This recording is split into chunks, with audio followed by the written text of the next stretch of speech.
what did you make of that shift in tone when it came to the language of the Prime Minister yesterday?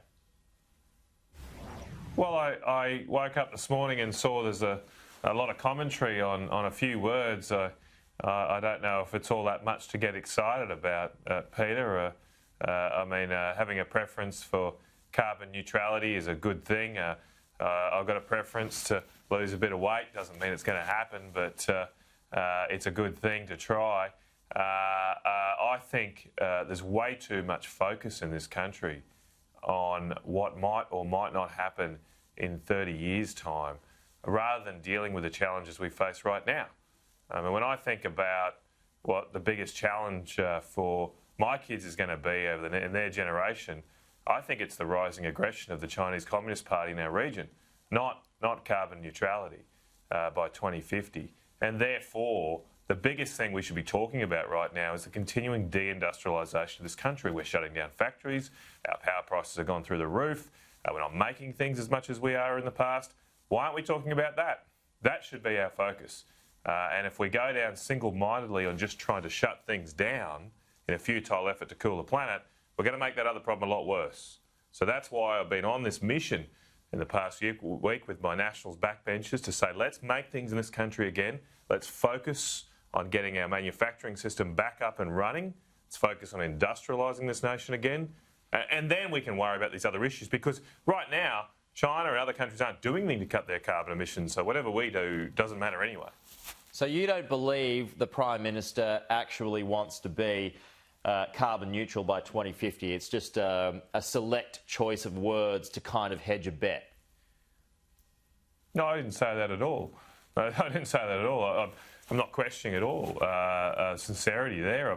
What I'm saying is, as a country, we're far too focused on this much. Now, the Prime Minister made a very wide-ranging speech yesterday, and all we're focused on is something he said about what will or won't happen in 2050. It's just the wrong priorities for our country right now. As I said, we make less now as a country than we did 10 years ago. At the end of 2020, when you added up all the sums, we made less manufactured goods then than we did at the end of 2010. I think that should be more of a focus for national shame, reflection, and a proper plan about how we're going to rectify that. Because I don't want to see in 2030 us making less than what we made in 2020.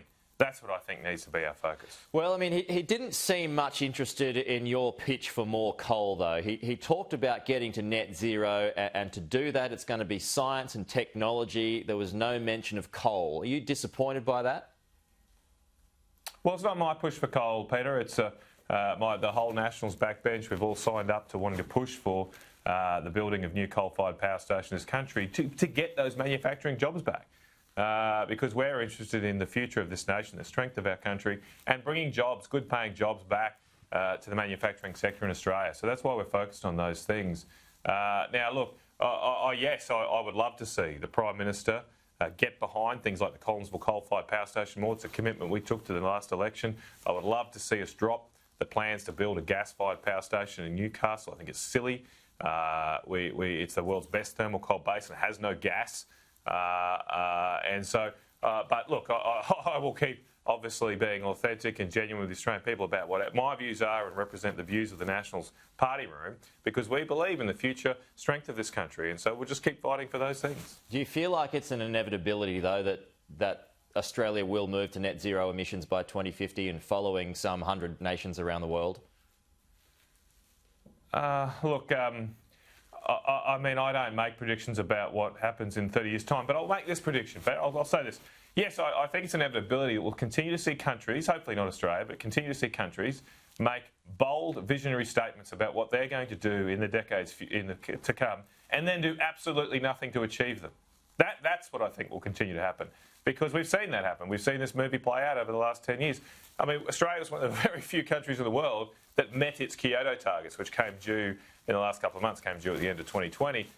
New Zealand didn't meet its Kyoto targets. Canada didn't meet its Kyoto targets. Japan didn't meet its Kyoto targets.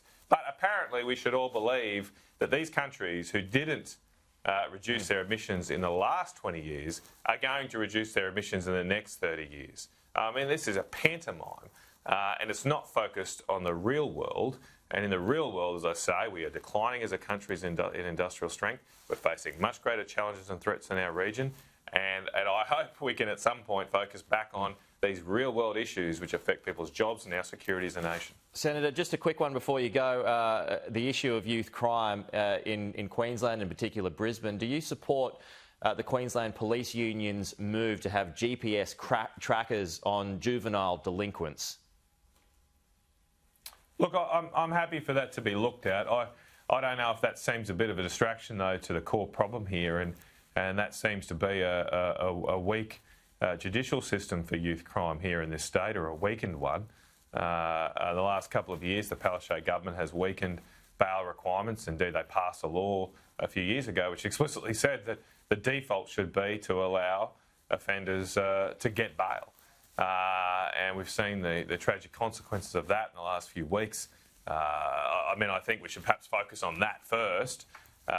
Maybe some new technologies like this, I'm not an expert in them, could be used. I mean, I also worry they could be abused as well. I don't like to see in a free society people being tracked.